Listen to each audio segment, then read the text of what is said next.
कार्यालय अपर संचालक परीक्षा पूर्व प्रशिक्षण केंद्र बिलासपुर ने एक विज्ञापन जारी किया है पिछले दिनों, जिसमें अनुसूचित जाति, जनजाति और अन्य पिछड़ा वर्ग के अभ्यर्थियों को प्रशिक्षण देना है। कर्मचारी चयन आयोग, रेलवे भर्ती बोर्ड, बैंकिंग भर्ती बोर्ड, एसएससी, सीजी व्यापम, इस तरह की परीक्षाओं में अगर आप भाग ले रहे हैं तो आपको निःशुल्क प्रशिक्षण की व्यवस्था उसमें की जा रही है। इसका एक फॉर्म है जो फॉर्म आपको भर करके भेजना है।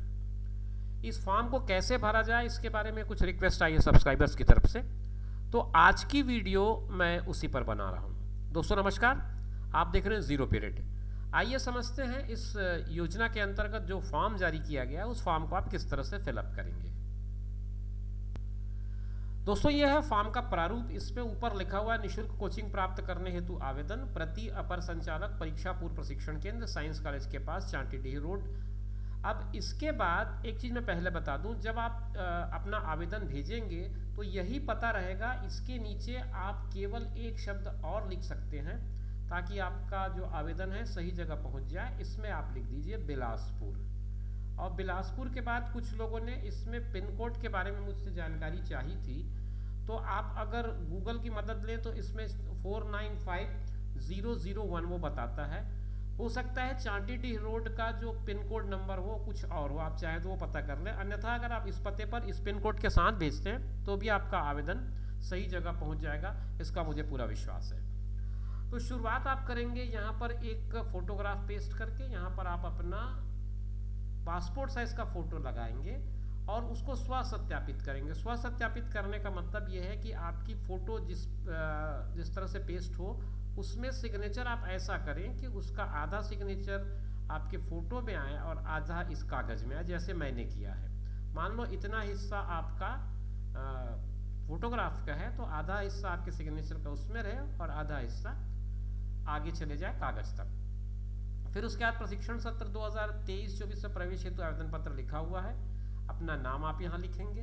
फिर अगर आप अविवाहित हैं, महिला हैं, तो आपको अपने पिता का नाम लिखना है। विवाहित हैं अगर आप तो पति का नाम लिखना है। जो भी स्थिति आपकी है उसको इसमें मेंशन करना है। जन्मतिथि अंकों व शब्दों में दोनों में लिखना है। पहले आप अंक में लिख देंगे, उसके बाद शब्द में लिख देंगे। फिर उसके बाद आयु बतानी है आपकी। आयु आप अपनी आयु की गणना कर लें। 1 जनवरी 2023 को आपकी आयु कितने वर्ष, कितने माह और कितने दिन की बनती है, ये पूरा इसमें भर दें। इसके बाद अपनी जाति का उल्लेख करें। आप किस कैटेगरी में आ रहे हैं। अनुसूचित जाति हैं अगर तो अनुसूचित जाति लिखें, अनुसूचित जनजाति हैं तो जनजाति लिखें, पिछड़ा वर्ग है तो पिछड़ा वर्ग लिखें। तो ये पूरा आप डिटेल इसमें लिख दें। मैंने शॉर्ट में लिखा है, आप इसको पूरा लिखिएगा ताकि आपका फॉर्म स्पष्ट रूप से भरा हुआ दिखे। फिर वर्ग में वही बात आपको फिर से एक बार टिक करनी है। आप जिस कैटेगरी में आते हैं उसको टिक कर दीजिए, बाकी को आप काट दीजिए। तो 6वें बिंदु को आप इस तरह से भर देंगे। 7वें बिंदु में आपको mobile number, WhatsApp number, email और आधार नंबर पूछा है। अगर आपके पास 2 मोबाइल नंबर है, 2 आप नंबर चलाते हैं और दोनों में आप बात करते रहते हैं फ्रीक्वेंटली, तो आप एक मोबाइल नंबर यहाँ लिखें, दूसरा जिस पर व्हाट्सएप चलता है आपका उसको यहाँ पर लिखें, फिर ईमेल लिखें, फिर आधार नंबर लिखें। अगर आप एक ही मोबाइल नंबर यूज़ करते हैं, उसी पे व्हाट्सएप भी चला रहे हैं, उसी पे कॉल भी कर रहे हैं, तो आप उसी मोबाइल नंबर को दोनों जगह लिख दीजिएगा। ईमेल आपका अगर है तो अच्छी बात है, नहीं तो ईमेल क्रिएट कर लीजिए, ईमेल जरूरी है इसमें। और उसके बाद आप अपना आधार नंबर लिख दें। ये काम हो जाने के बाद इस पेज में लगभग काम हमारा पूरा हो गया। हम अगले पेज में चलेंगे। अगले पेज में आपसे शैक्षणिक योग्यता की जानकारी मांगी गई है। हाई स्कूल में अमूमन जितने लोग इसमें आवेदन कर रहे होंगे वो छत्तीसगढ़ माध्यमिक शिक्षा मंडल से ही पास हुए होंगे, तो आप इसमें लिख दीजिए छत्तीसगढ़ माध्यमिक शिक्षा मंडल। इसके बाद उत्तीर्ण वर्ष जिस साल में आपने उत्तीर्ण किया वो लिखें, फिर उसका परसेंटेज लिखें। आपने फर्स्ट, सेकंड, थर्ड जो भी कैटेगरी, जो भी श्रेणी में परीक्षा पास की है वो लिखें। हायर सेकेंडरी भी छत्तीसगढ़ माध्यमिक शिक्षा मंडल ही होगा, यहाँ फिर से छत्तीसगढ़ माध्यमिक शिक्षा मंडल लिखें। उत्तीर्ण करने का वर्ष लिखें, मार्कशीट आप देख लें उसमें लिखा होगा।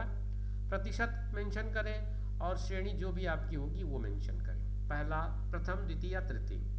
स्नातक आपने जो भी किया हो, जैसे रविशंकर यूनिवर्सिटी से आपने किया हो तो आप रविशंकर विश्वविद्यालय के हिंदी में ही भरें। आप, मैं अंग्रेजी लिख डाला हूँ, आप हिंदी में ही भरें, बेहतर होगा। रविशंकर विश्वविद्यालय या हेमचंद विश्वविद्यालय या सरगुजा विश्वविद्यालय, जहाँ से भी आपने अपनी पढ़ाई की है उस विश्वविद्यालय का नाम लिखें, वर्ष लिखें, प्रतिशत लिखें, फिर आप अपनी श्रेणी लिख दें। ये 3 खंड पूरा कर लेने के बाद आपके शैक्षणिक योग्यता की कॉलम की पूर्ति हो जाती है। इससे भी उच्चतर योग्यता अगर आपके पास है तो उसे यहाँ पर मेंशन करने की जरूरत नहीं है, 3 ही चीजें उसने पूछी है। 90 नंबर में पूछता है क्या आपने संबंधित परीक्षाओं की तैयारी हेतु पूर्व में प्रशिक्षण प्राप्त किया है। अब ये सी बात है, अगर आपने इसके लिए कोई प्रशिक्षण लिया तो आप इसके लिए इलिजिबल हैं, मतलब अयोग्य हो जाएंगे। तो आपने अगर लिया है तो हाँ लिखिए, लेकिन ये बात ध्यान रखें कि फिर आपका आवेदन रिजेक्ट हो जाएगा, क्योंकि आपको एक ही बार इस तरह के प्रशिक्षण के लिए मौका मिल रहा है, तो फिर आपको नहीं लिखना है। फिर पत्र व्यवहार का पता में आप अपना पता लिखेंगे, इसके बारे में मुझे बताने की आवश्यकता नहीं है। पिता पालक की समस्त स्रोतों से आय 3 लाख से कम होना है, ये बात उसमें लिखी है। तो जो भी आय बनेगी ये 2 लाख 2.5 लाख जो भी कुछ बनता हो आपका, उसको मेंशन करना है। 3 लाख से कम रहे, इस बात का ध्यान रखें। पिता पालक का मोबाइल नंबर यहाँ पे लिखें, जो भी आपके गार्जियन है उनका मोबाइल नंबर लिखें, उनका स्थायी पता लिखें। इसके बाद आवेदन पत्र के साथ ये चीजें आपको स्वप्रमाणित, मतलब सारे डॉक्यूमेंट्स में आप अपना सिग्नेचर करेंगे, ऊपर लिखेंगे स्वप्रमाणित या सत्य प्रतिलिपि या स्वहस्ताक्षरित, सेल्फ अटेस्टेड, जो भी आप वर्ड यूज करना चाहें आप लिख सकते हैं। आप उसमें सेल्फ अटेस्टेड ये लिख दें और उसके नीचे साइन कर दें।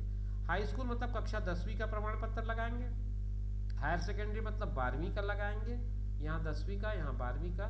स्नातक मतलब आप बीए बीकॉम जो भी आपने किया होगा या बीएससी जो भी आपने किया होगा उसका लगाएंगे। जाति प्रमाण पत्र आप लगाएंगे और आय प्रमाण पत्र लगाएंगे। इसके अलावा निवास प्रमाण पत्र लगाएंगे। 3 चीजें आपको और लगानी है एकेडमिक क्वालिफिकेशन के अलावा। 14वें नंबर के कॉलम के साथ आपकी पूर्ति हो जाती है पूरे फॉर्म के भरने की। फिर उसके बाद एक घोषणा पत्र है। इस घोषणा पत्र में आपको अपना नाम लिखना है और करता है करती हूँ जो भी आप हैं, जेंडर आप अपने हिसाब से इसमें टिक कर लेंगे। अगर आप गर्ल हैं तो करती हूँ आएगा, और उसके बाद नीचे आपका हस्ताक्षर करना है, नाम लिखना है। ये एक तरह का घोषणा पत्र है कि आप जो ऊपर इंफॉर्मेशन दे रहे हैं वो सारे इंफॉर्मेशन करेक्ट है। आगे बढ़ेंगे तो फॉर्म का एक खंड और है, और ये प्रवेश पत्र का है। इसके बाद आपके आवेदन के आधार पर एक प्राक्षयन परीक्षा होनी है। ये बात आपको पहले ही मैंने वीडियो में बता दिया है। उस प्राक्षयन परीक्षा में आपको प्रवेश पत्र के साथ प्रविष्ट होना होगा। उस प्रवेश पत्र का ये प्रारूप है। इसमें आपको यहाँ पर अपना फोटो पेस्ट कर देना है। रोल नंबर अभी आपको नहीं लिखना है, अपना नाम यहाँ लिखना है, पिता पति का नाम लिखना है, जाति लिखना है, और उसके बाद परीक्षा केंद्र का नाम अभी आपको नहीं लिखना है, समय भी नहीं लिखना है। ये वो लिख करके बताएंगे या भेजेंगे आपको। फिर इतना करने के बाद आपका आवेदन पत्र का पूरा काम हो जाता है। इसको आप एक लिफाफे में रखिए। लिफाफे में रखने के बाद जैसा मैंने शुरू में बताया था, एक बार मैं स्क्रॉल करके फिर से पहुंच जाता हूँ वहाँ, ये इस पते पर आप अपना आवेदन लिख करके भेज दें। जब आवेदन आप लिखेंगे तो ये पता अपने एनवलप में, जो भी लिफाफा आप बना रहे हैं उस लिफाफे में यहाँ पर ये पता रहेगा, इधर आपका पता रहेगा मोबाइल नंबर के साथ, और ये आप स्पीड पोस्ट कर दें, तीसरे दिन पहुंच जाएगा। आज 5 तारीख है, आज छुट्टी हो सकती है पोस्ट ऑफिस की। 6 तारीख को भी अगर आप भेजते हैं तो भी आपका 10-11 तारीख तक आराम से पहुंच जाएगा, परेशान होने की जरूरत नहीं है। अपना पता मोबाइल नंबर यहाँ लिखें और यहाँ पर इस पते को लिख दें। तो शुभकामनाओं के साथ मैं इस वीडियो को यहीं पर विराम दे रहा हूँ। उम्मीद करता हूँ कि आपने जो रिक्वेस्ट की थी कि फॉर्म किस तरह से भरा जाए उसको बता दें आप एक बार, तो मैंने उसका वीडियो बना दिया आपकी जानकारी के लिए। मेरी ओर से आपको हार्दिक शुभकामनाएं हैं। फिर नए वीडियो में आपसे मुलाकात होगी, तब तक के लिए दीजिए इजाज़त। नमस्कार।